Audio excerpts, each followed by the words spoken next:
Today's talk is about sexual harassment, and 1 in 3 women at least has experienced sexual harassment, violence, assault, or rape in their lifetime.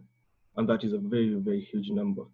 And according to the United Nations Commission on the Status of Women, it estimates that 35% of women worldwide has experienced at least physical or sexual abuse from an intimate partner. Let's not also forget that men have been victims of this sexual harassment. At least 1 in 6 men worldwide has also been affected by sexual harassment, and that is a huge number. Therefore, I'd like to welcome you all to this talk, and I would like to recognize our panelists today, who will be introduced by my co-host Michelle Akwe later onwards, the members of the Council of Representatives, the Bureau members, delegates, friends and family of the Kenya Model United Nations, and invited guests.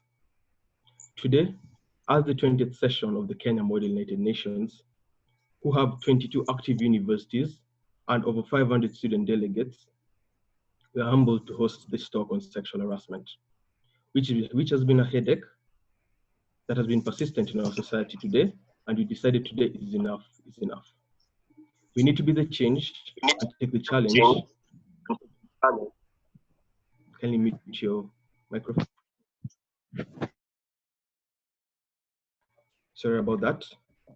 We need to be the change and take the challenge in ensuring that we have a better tomorrow. Therefore, I would also like to take an opportunity to introduce members of my team who are the 20th session National Secretariat. Therefore, I will start with our Chief of Staff, Nasruddin Abdirashid, who has been an overall hardworking person and a disciplinarian to our team. Nasri, if you're in the building, kindly just wave to us. If not, we'll move to our Communications Director, Mr. Mustaqim Kadir, who has been in charge of our social media platforms as ensured our social space is on point. Mustaqim. Thank you so much, Jeff. It's a pleasure having each and every one of us on board. I respect some of the officials who have joined us. I see Brother Jamal Gaddafi is on board. I see Madam Ann Mvurya is awake, and we have Boino on board as well. I kindly request each and every one of us to please mute your microphones. Your video session is going to come. There's going to be a challenge coming up on your way. So, Bona Secretary General Jeff, please take over. Thank you.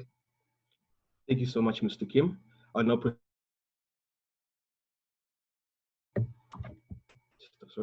our conference director, Madam Asma Kadri, who has been one of the pioneers of this talk. Asma.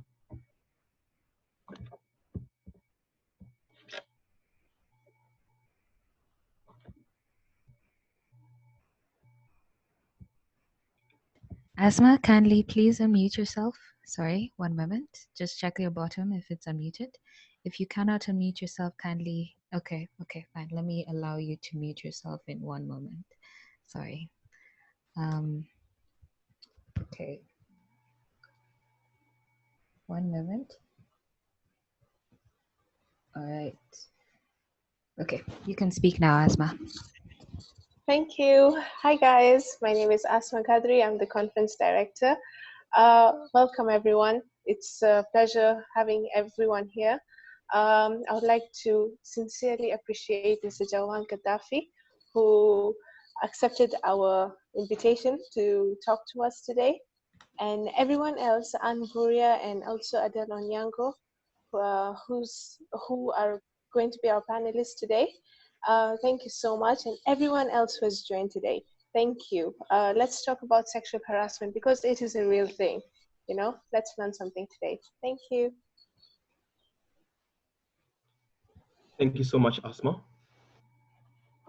Thank you so much, Asma. I will now move to our legal team, to the President of the International Law Commission, Mr. Samuel Mwendo, and the President of the International Court of Justice, Mr. Sidney Tambasi, who have been working on the legal aspect of Kenya Model United Nations, and I will allow them to introduce themselves. Sidney or Sam?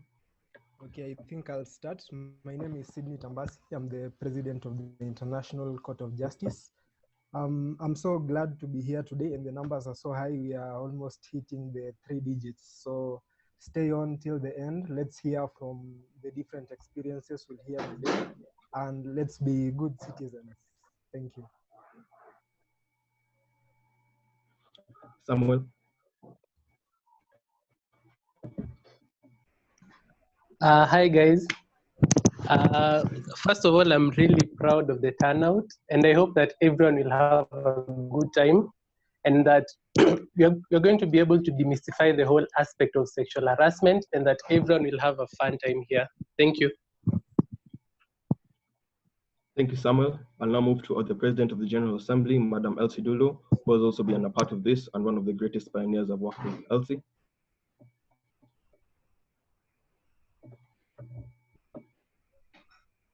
Elsie? I guess she's not here. So we'll move to the Deputy Secretary General, Madam Jal Marere, who has also been a part of this and is our head, and she is in charge of partnerships and sponsorships. Jal, she's also not yet here. And finally, I, Jeff Kipropsum, the Secretary General for the 20th session. And now, having made the opening remarks, I will hand over the session to my co-host, Madam Michelle Akwe.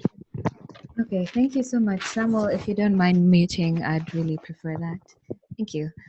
Okay, so welcome once more to this session. We're so happy to have all of you here because this means that you're here to and willing to be part of this journey as we try to fight sexual harassment, not only in Kenya, but worldwide.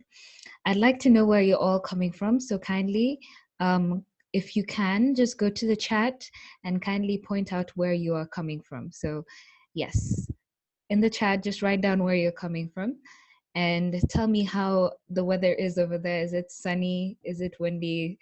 Is it snowing? You know, because some people are out of Nairobi. And yeah, I'd really like to hear any remarks that you have. So please put your name, your full name, what chapter you're from, and also just anywhere you're joining from. Okay, I've seen Elizabeth is from Kitengela. Thank you so much. It's really far away. Anyone else? Kasarani, okay. What chapter are you part of? Please, okay. All right. Thank you, one boy. Thank you. From Bungoma. Is that Bungoma? Sophia Hassan Ali. Wow, that's amazing. Kenya, Mombasa, Kenya MUN, Mombasa. Addis Ababa, Celeste. Oh my goodness, that's amazing. Kathy Degwa from St. Andrews, Turi. Okay. Donaldo from Turkey. Wow. So nice to have you here. Strathmore KMUN, shout out to you guys. Hi, Brittany Chepkame. You're from Multimedia, also part of the Finance Bureau. So nice to have you here. Then we have Lynette from Germany. Very nice. Okay. So thank you so much. I'll just keep on going on, and later on I'll ask you for any comments you have. Next thing I'd ask you to do is kindly everyone please switch on your videos. We're gonna high five the person next to us in the gallery view. So kindly switch on your videos, make sure it's on gallery view, and you're gonna high five the person who's next to you. So kindly switch on your videos, everybody. I can see some are already starting to put on the videos. Yeah, thank you so much. All right, yeah, very nice. And then I want you to take your right hand, raise it up. Right hand, raise it up, and you're gonna put it on your left side of your window like that, left side of your video. Yeah, and then you're gonna take your left hand as well, and you're gonna stretch it to the right side of this, like this. Yeah, great, very nice. And I'm gonna take a screenshot of everyone, but I'm just gonna high five forward. So make sure that at the sides of your screen, if you can lean forward so that it can like cover the sides of your screen, I'd really appreciate that. Yeah, that's great. Okay, just make sure everyone is there. Okay, let me just admit some more people. For those who have just joined us, kindly put your arms left and right to the sides of your screen. Great, that's awesome. And everyone smile. Smile. Okay, thank you. I have taken one screenshot. Let me take another one of the next page. Very beautiful, guys. Thank you so much. Hi, Sam, I see you. Next page. Oh, there's a whole page of people who haven't switched on the videos. Perhaps these are the people who have just joined. So if you have just joined, kindly switch on your video and put your left and right hand up, and we are taking the screenshots of that. So yeah, just the last 2 pages. That's people like Ahmed, Kelvin, Tabuke, unless you're in a place where you can't show. So if that is so, I understand, and it's okay. So thank you so much for participating in that, and we're really happy to have you all here from every single area you are. You can put your hands down now. Thank you so much. Yeah. Okay. Those who have done the activity, we'll do one more of these activity later on at the end of this. But for now, I think it's wise for us to start the session. Thank you so much for your patience. And so I'm going to start sharing my screen. And on the screen, we have a little bit of a presentation on all the speakers, as well as anything else that we have. So I will share my screen for now. If it drops off, I will allow Mr. Kim Kadir to do that. But as we get into this session, I would like you to also take any screenshots of your own. And on the screenshot, you can post it on all of your social medias. At Mr. Kim Kadir will be able to show us the hashtags for this session. He will put them on the chat above. And we will basically go into a session of introducing the speakers, after which we will listen to them speak, and we will also then follow that with a short Q&A session, and we will tell you the method that we will go through this.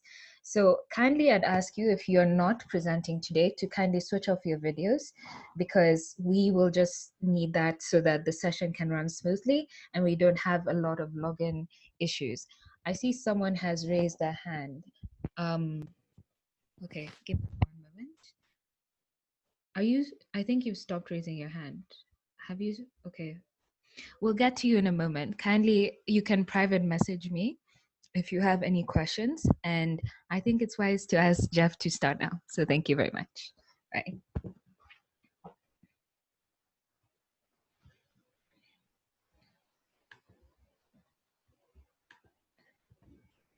All right. Thank you so much, Michelle. So if you can kindly move to the second slide, Michelle.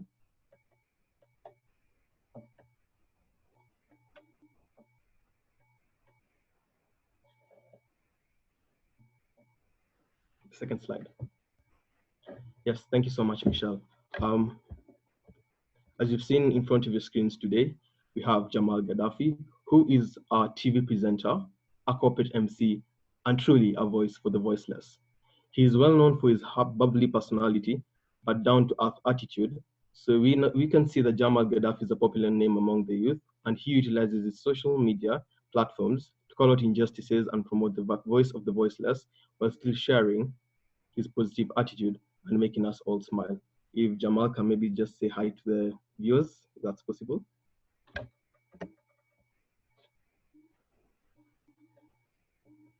Jamal. Let me just allow him to unmute himself. 1 moment as I do that. Okay. Jamal, if you could kindly raise your hand so I could find you. Okay, I found you. All right, you can unmute yourself now. Thank you.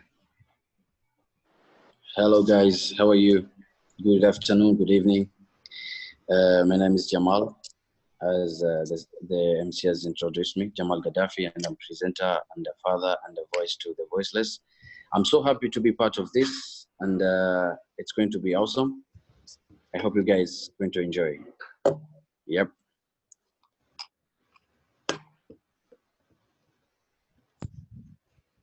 Thank you so much, Jamal.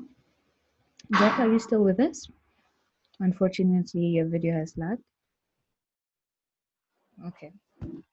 I'll just go on with the introductions as we wait for Jeff. So Jamal Gaddafi. Jamal Gaddafi, as it is written here, is a TV presenter, a corporate MC, and a voice for the voiceless. He's well known for his bubbly personality, but down-to-earth attitude. And he's a popular name among the youth. So I would just like to ask you, Jamal, how have you been been a part of this topic that we're talking about today, and what experiences could you share with us about that? Can I unmute myself? Yes, you're not muted. You're okay. So this is what happened. There was one of the victim called Tanya. I hope you guys heard of that incident. And she reached me out after the incident of rape which happened in Mombasa like an year ago. So she told me like, please, there's this something which happened to me. So can you put the voice out there? People can know what happened exactly. And I was like, I'm gonna use my platform to give a space to the voiceless.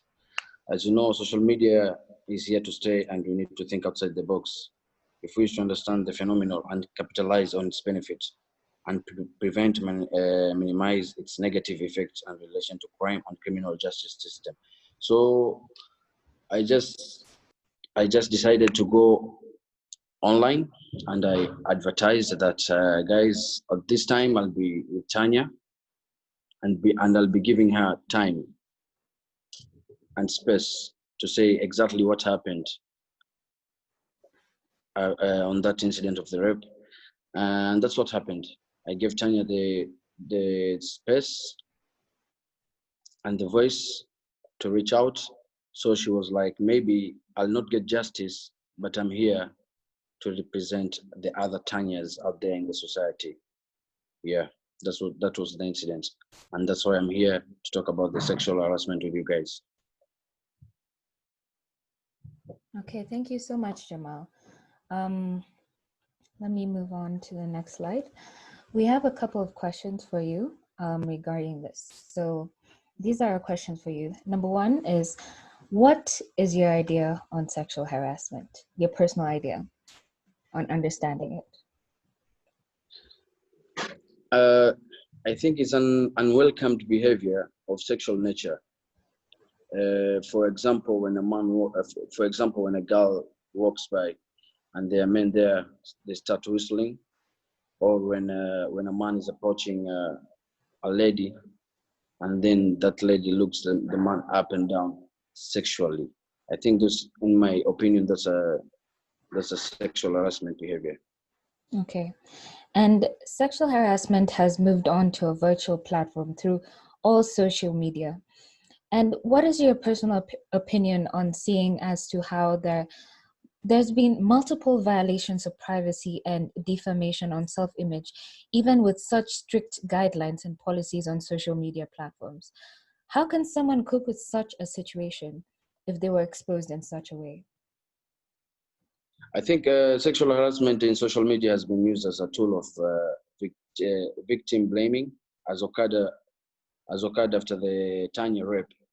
Immediately following the incident, some Instagram and Twitter user argued that she deserved what she got because she did not cover up. You know, back here in Coastal, in the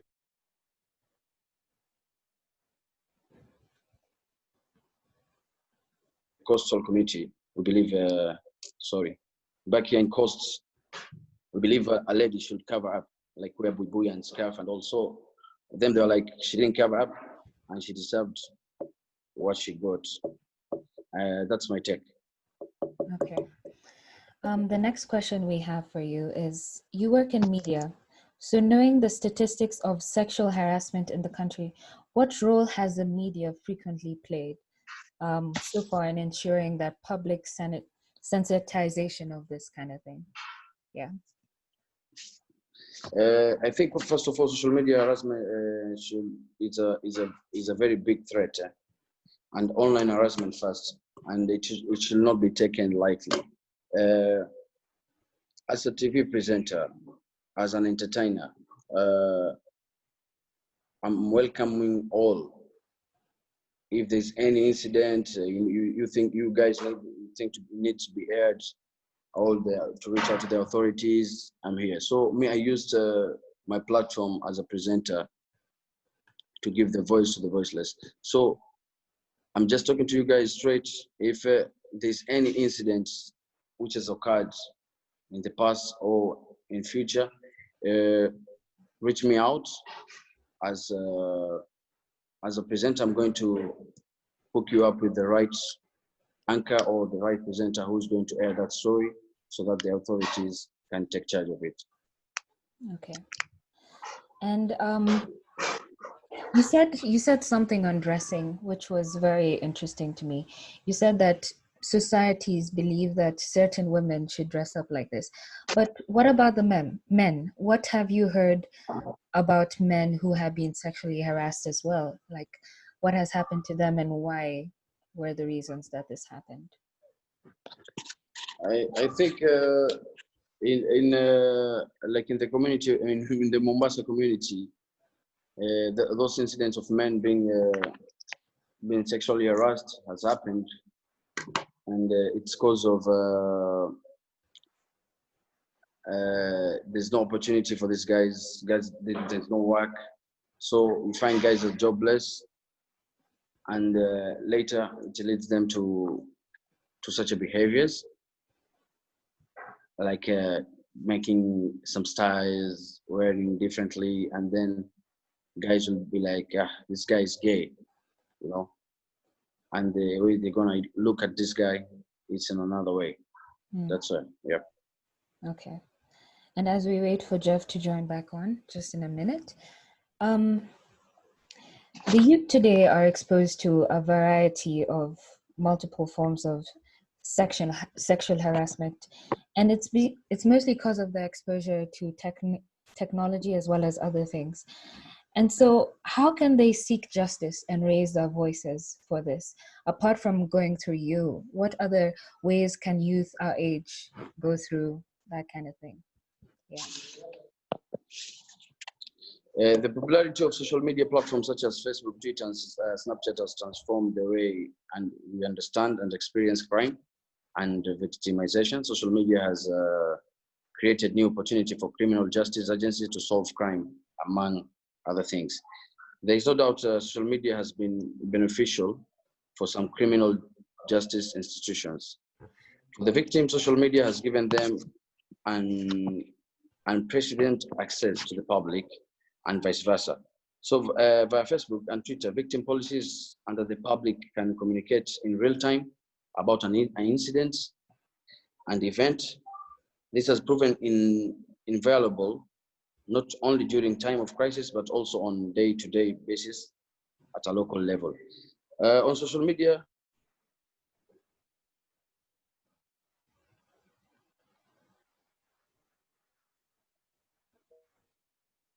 has also become an important social media has also become an important tool in a police investigation. For example, the release of the CCTV footage in Melbourne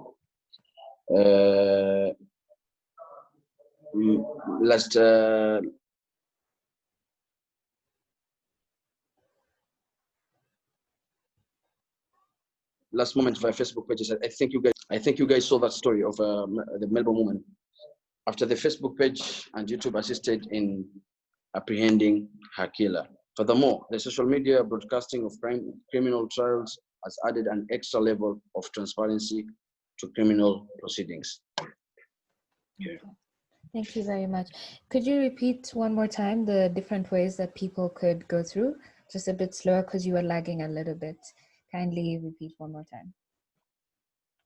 I'm saying there's no doubt social media has been beneficial for some criminal justice institution.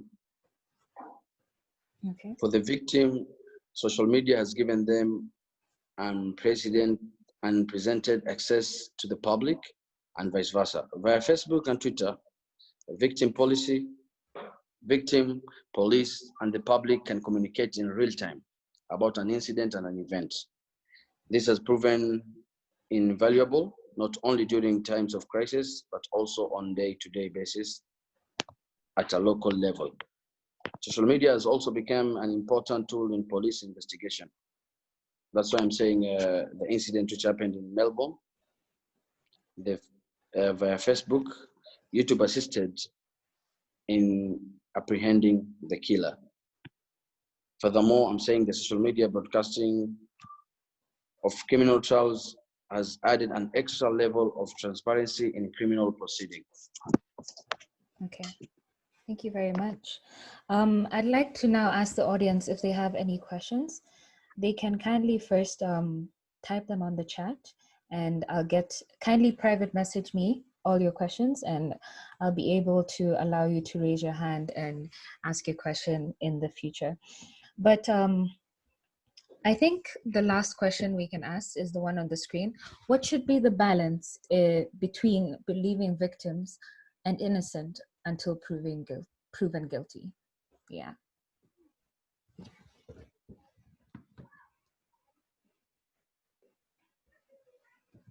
Hello? Jamal, can you hear me?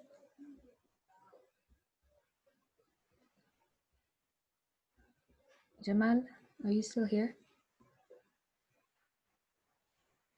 Okay. It seems that he cannot hear me at this moment. So I'd like to ask the audience if they have any questions, they can raise their hands, and then I'll get on to asking them what questions you have. So if you're in the audience, kindly raise your hand if you have a question which you would like to ask towards Jamal for what he has told us for this session. Yeah, kindly raise your hands if you have any questions for us. Okay, I see John has raised his hand. Let me stop screen sharing, and okay, and Lynn as well. Okay, so John, you can go ahead and ask your question. Okay, my question to Jamal Gaddafi is about the role of the media in ensuring that the offenders of those who offend actually get to be punished under the law. With the current media, there are instances where we see our media not reporting the right news and sometimes even covering stories. How sure can we trust the media in ensuring that there is justice to the victims? Right, Jamal, are you still around? Okay. Jamal? Hello, Jamal? Okay, let me ask Asma if you could kindly get in touch with him and find out what is going on for a moment. Yeah, okay. And for now, I'd like to go to our next presentation, which will be on Adelle Onyango, from Adelle Onyango. But before we do that, Lynn, you had a question, right? Would you still like to ask your question? Lynn? Okay, let me just ask you to unmute. Hi, Lynn. Yes. Hi. Yes. Hi, I will. Yes. I have a question to Jamal. Is it all just about, okay, sexual harassment it has been since ages, and previously people used to dress decently, if I can say so. It's not, for my own opinion, I feel that it's not all about dressing or what the society perceives, but there is more onto that. How does the media ensure that women are not objectified and men are also not objectified so that we can reduce sexual harassment? Thank you. Okay. So Jamala, have you been able to join? One sec. Let me just, yeah, he's in. Okay. So for the two questions, if you could kindly ask them again. I'd like to ask John to go first, and then we can go to Lynn. Sorry, Jamal, I heard you were dropped off, but we will be able to tell you the questions which were asked. John, kindly ask your question, followed by Lynn, and then we can get on to answering them. My question to Gaddafi is, what is the media doing in ensuring that justice is served to the sexual offenders and the victims are able to acquire justice after they have been through instances of sexual harassment? At times, we know that in institutions, the people who are involved in harassing are maybe senior and hence can either pay or influence information not to reach out to the media.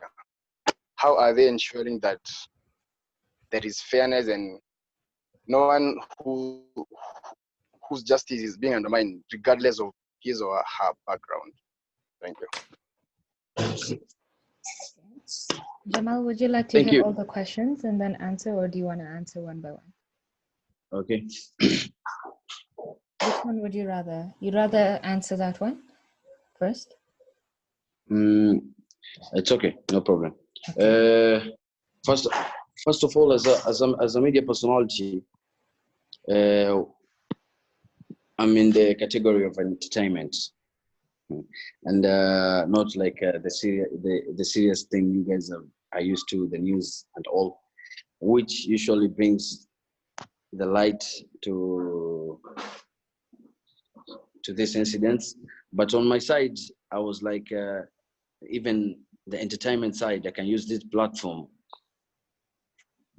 to give a voice to the voiceless. And on the incident which happened of Tanya's, I gave her the chance to speak out. And immediately after that, there are some two lawyers who contacted me, one from America, one from, I think, FIDA, or here in Kenya. They wanted to assist Tanya in the rep. And I've been following up that story. Yesterday we talked with Tanya. She told me she has done what she was asked to do. And now the case is with the lawyers. And I hope and pray that justice will be served. So that's how I use my platform. Okay, and the next question was from Lynn. Lynn, kindly ask your question.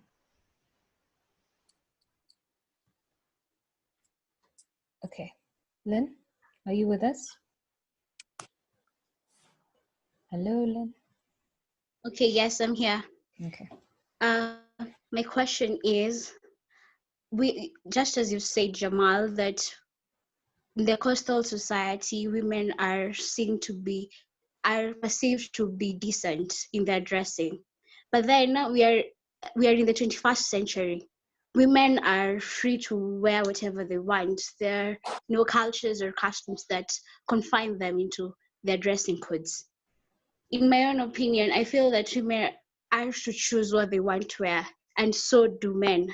So what do you think? Do you think that the media has given enough education and awareness for women and men not to be objectified as sex objects, so that we can reduce sexual harassment? Thank you. Thank you. First of all, it depends with I think there's no awareness, and more awareness needs to be done, not only with the media only, even programs like you guys, what you're doing. We need to give awareness. In fact, in this coastal side, where we have the Muslim culture, and even after the rape cases and all, women tend to go silent because of I won't be married if people know that I've lost my virginity. Or so end of the day, I think that's why I came to give this platform and to use my platform for these girls back here in Mombasa, back there in Coast. If they want to speak up about anything and even hide their identity, I'll be there for them.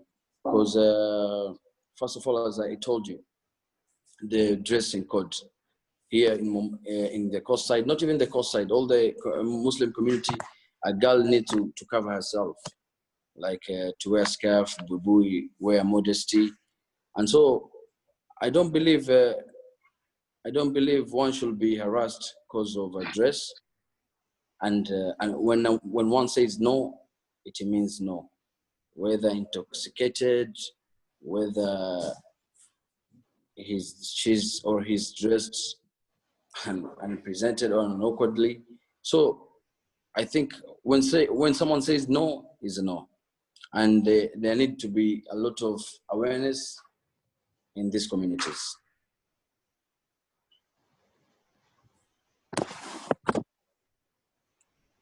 Okay, thank you very much for answering those questions. If there are no more questions, I'd like to ask Asma to kindly unmute yourself. Asma, are you here? Asma?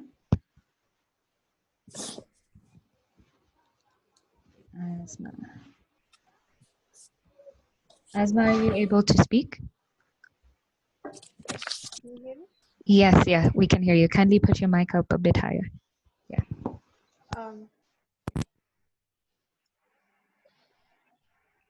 Okay, Asma, you can go ahead. Okay, as we go into the next session, I'd like Asma to kindly read for us what we have on Adelle Onyango while I sort out some issues regarding Zoom. Yeah.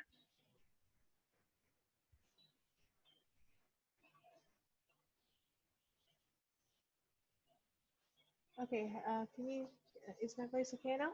Yeah, it's good. Thank you. All right, so thank you so much, Jamal, for your input on the topic. Okay, so the next we have is Adelle Onyango. So I think everyone knows Adelle. She is a radio presenter, she is a social activist, and she's a media personality as well. So she is the founder of Adelle Onyango Initiative. She has gained international recognition for her efforts to empower African women and youth and has been celebrated as one of Facebook's 2019 Icon of Change, Africa Youth Awards 100 Most Influential Young Africans of 2019, Africa's 100 Extraordinary African Women for 2018, and BBC's 100 Inspirational and Innovative Women in the World 2017. So Adelle she's a powerhouse, okay? She is an amazing lady, and we're so honored that she accepted our invitation. Unfortunately, she won't be here, but she did send us a video of her talking about the topic, Let's Talk Sexual Harassment. So I think, Michelle, if we could have the video.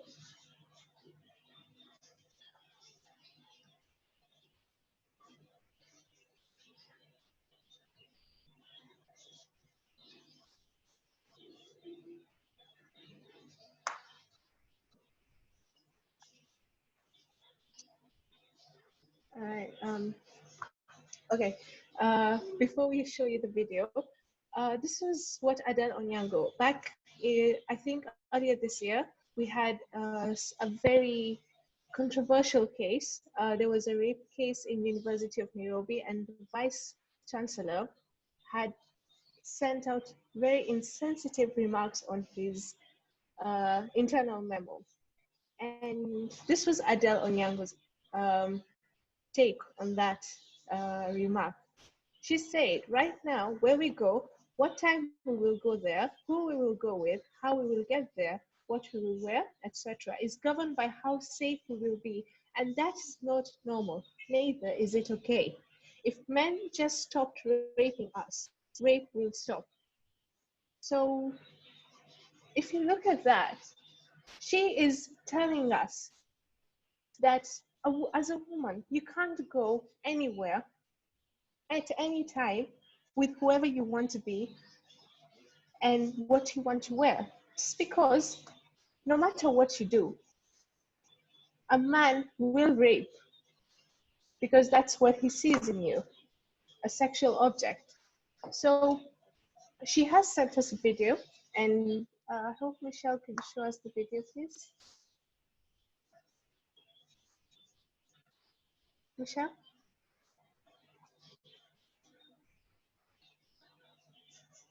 So I hope everyone will be able to hear this video. Asma, please finish what you were saying. Okay, if that's all, we'll be able to show you this video, and then I hope everyone can hear. If it lags, we will be posting this video here to remind you just how, in case you're not able to hear everything. So let me just start it one more time. All right. My name is Adelle Onyango and I'm here to remind you just how important your voice is right now in fighting sexual harassment. Now, a recent study by ActionAid showed the extent of this issue in our institutions of higher learning. It showed that 1 in 2 female students and 1 in 4 male students have experienced sexual harassment. And furthermore, when it came to perpetrators, lecturers accounted for 66%, service staff 24%, and other management 22%. So clearly, this issue is major, and now more than ever, your voice is needed. And if you think that your voice is not strong enough to cause a massive change, think again. I want you to be inspired by the Campus Me Too campaigns that we've witnessed in this country. Young men and women coming together to end sexual harassment, and it was started by just one voice. They not only had a petition with actionable points signed by about 10,000 people, but they also delivered this petition with their demands to representatives of the Ministry of Education.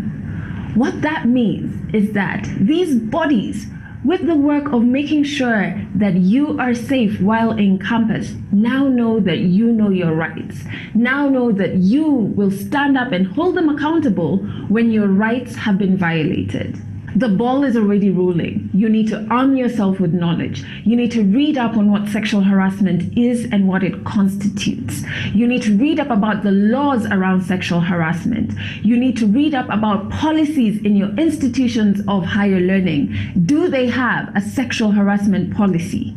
You need to demand that safe spaces are created in these institutions for survivors to speak out. We can't just be calling for survivors to speak out when the terrain is not safe at all for them. You need to demand that institutions of higher learning show a clear framework of how they will handle cases of sexual harassment. Where do you report it? How will justice be served to the survivors? How will you ensure that no stigma will be put on the survivor? These are all things that they must do to ensure your safety. If they're not doing it, demand it.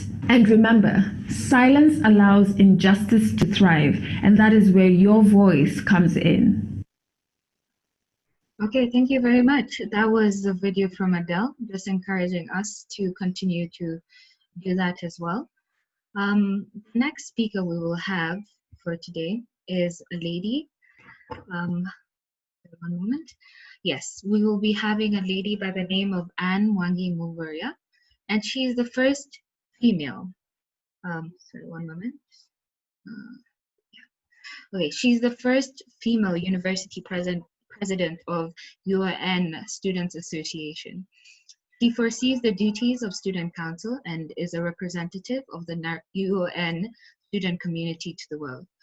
She is the chairperson of the Kenya Law Student Society and also the finance secretary of Tujijenge Mitiani Youth Society, which promotes talent and entrepreneurship among youths in Kenya. Anne is currently in her second year at the University of Nairobi pursuing law at Parkland's campus, where she is also an editor of the UN Nairobi Law Journal. She's a strong believer of a world that coexists peacefully with pursuit to achieve equality and justice for the marginalized and the oppressed. She was nominated as campus leader for the year 2019 due to her servant leadership that has largely involved formulation and implementation of student-driven agendas in a bid to solve student and youth issues in the University of Nairobi and the county at large. Anne is also an environmental lover and loves reading African literature and traveling. If Anne is here right now, I'd like to ask you to kindly go ahead and begin. Let me find you. Okay, I've asked you to unmute. Are you able to speak now? Can you hear me? Yeah, we can hear you. Okay. My name is Ann Mvurya. I am a third-year law student at the University of Nairobi. I am the chairperson of the University of Nairobi Students Association, I'm also the chairperson of the Kenya University Students Organization. Before I became the chairperson, University of Nairobi, I was the Secretary General for Women Students Welfare Association. So this topic really hits close to home because this is something that I worked on for a whole year, the year 2018-2019. And currently, I'm also a member of the Common Women Agenda, which also talks about sexual violence, domestic violence, and sexual harassment. Yes. Thank you very much, Anne. Sorry, there seems to be a little bit of a bright flag. John and the people who ask questions, kindly mute the microphones. Yeah, not Anne though. Anne can mute herself. Asma, have you muted yourself? Yeah, she has. Okay. I think I can hear myself better now. Okay, so Anne, thank you so much for coming. It must have taken a lot for you to become so much at this age. I would like to ask you about your formative journey. What different things have you done to get you to this point? Yeah. I'd like to say that, especially being a woman, it has not been easy to break those glass ceilings, like becoming the first female chairperson at the University of Nairobi. This is because there's more of a notion or an idea that a woman cannot be able to take up such a position and lead students. So overcoming such things for me was a very tough journey. I can say I have been a leader ever since primary school. I was a leader in high school, and then when I came to the University of Nairobi, I was very much interested with Women Agenda. That's when I became a member of the Women Students Welfare Association, where I was later elected to be the Secretary General of that organization, which was basically to take care of the welfare of the women in our university. This is because we realized that though there was a student-based organization, it did not particularly take care of issues to do with young women and issues that they were being affected with. So I became the Secretary General, and through that we were able to help girls deal with a lot of challenges that they face when they're in the university.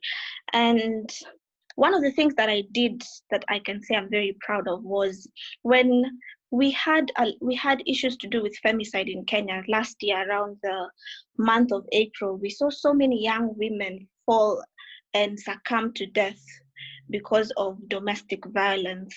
We partnered up with the women from Parliament. We partnered up with the Ministry of Gender and other stakeholders, and we came up with the Her Life Matters, where we did a vigil at the University of Nairobi, which was very successful because we got policies implemented right there and then, because one of our guests was CS Matiang'i, and he came and also assured us that a lot of things would be done to ensure that women are safe in their spaces and wherever they are. Okay, thank you so much for telling us all about that. And in like 5 words or so, or as many as you want, 5 to 10 words, what is your idea of sexual harassment? Yeah. For me, I think sexual harassment is any unwelcomed or inappropriate form of harassment. For example, when someone is stalking you online, that for me is sexual harassment.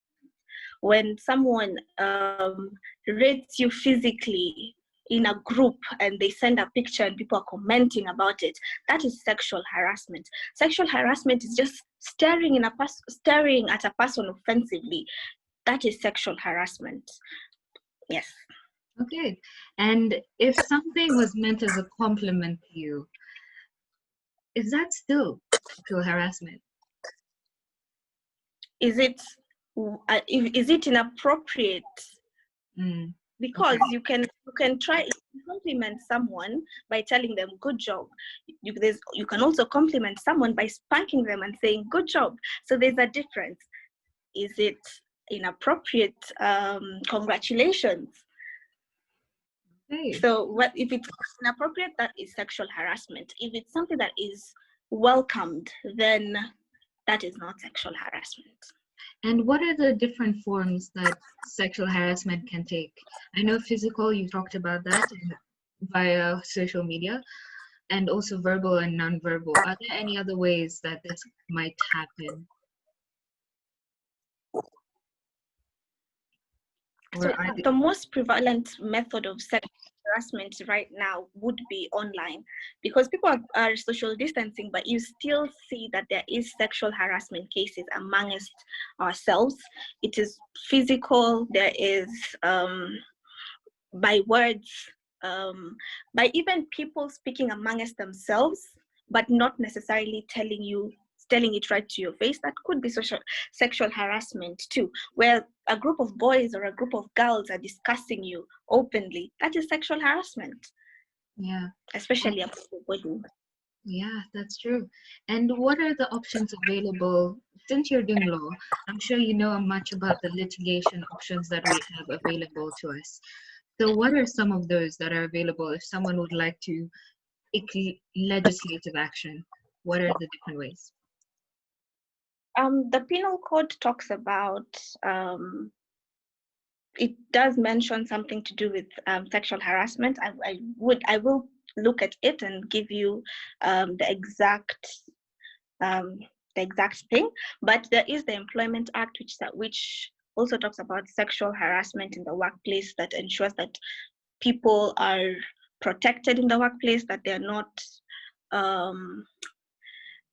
they're not facing any kind of danger from work because of sexual harassment. Yeah, I can get all that for you in the next maybe 10 minutes. Okay, thank you very much. I'd like to ask you if you are aware of any students, if you can share a story or something like that about a lady who you have been in contact with who has undergone a form of sexual harassment and what they did to get past this. Yeah.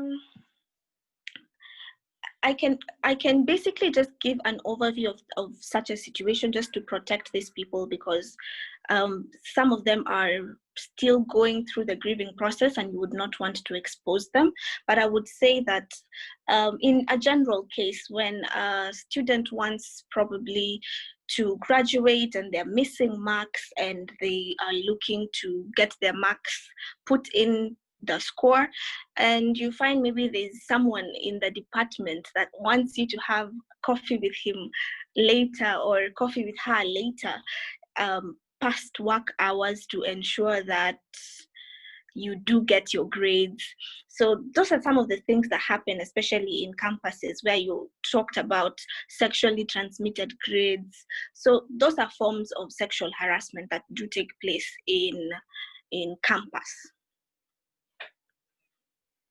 Okay, and have you had any experience helping someone through one of these experiences? And if that is so, what are the 4 or 5 key takeaways that you can give someone who is trying to get past this right now? The first thing I would say is when you are faced with such a situation where someone is harassing you sexually, the first thing to do is speak out. Don't keep it inside. Don't say that they will stop. Don't say that it was only once, so I believe he won't do it again. The thing is, we are now currently living in a society where if a man does not rape or does not do such things, they're called good men. It shouldn't be like that. It should be that these are normal men, and the ones who do take part in such things like sexual harassment are abnormal men. So the first things first would be, 1, do not keep quiet about it. Tell someone about it, report it to whomever you can report it to, and do not second guess yourself thinking that will people believe me, will people not believe me? The problem that young people, especially young girls, face is they are usually intimidated by the people who are sexually harassing them, and they will tell them, if you say this, I am going to do this, and you feel like you cannot get justice for yourself, or you cannot get any kind of help. It is important that you know that there is a large group that would be willing to help out. For example, if you're in the University of Nairobi and you do face any kind of sexual harassment, talk to anyone from the WASWA group. They are trained, especially the leaders in that group, they are trained to help you deal with and overcome such things that would be happening. So I would just tell them to, first and foremost, speak out. Secondly, you are worthy. Thirdly is try and get any form of evidence to implicate this person. And even if you don't, that doesn't mean that people will not believe you. They will still believe you, and you can still get help that you need. Thank you very much. I'd like to now ask anyone who has any questions, who might not want to say them out loud, to kindly think about that. And what I would like us all to do is to take a short break and join back in the next 5 minutes at 3:10. So thank you so much for being in this first session. We will join back in the next 5 minutes, sorry. Yeah, thank you.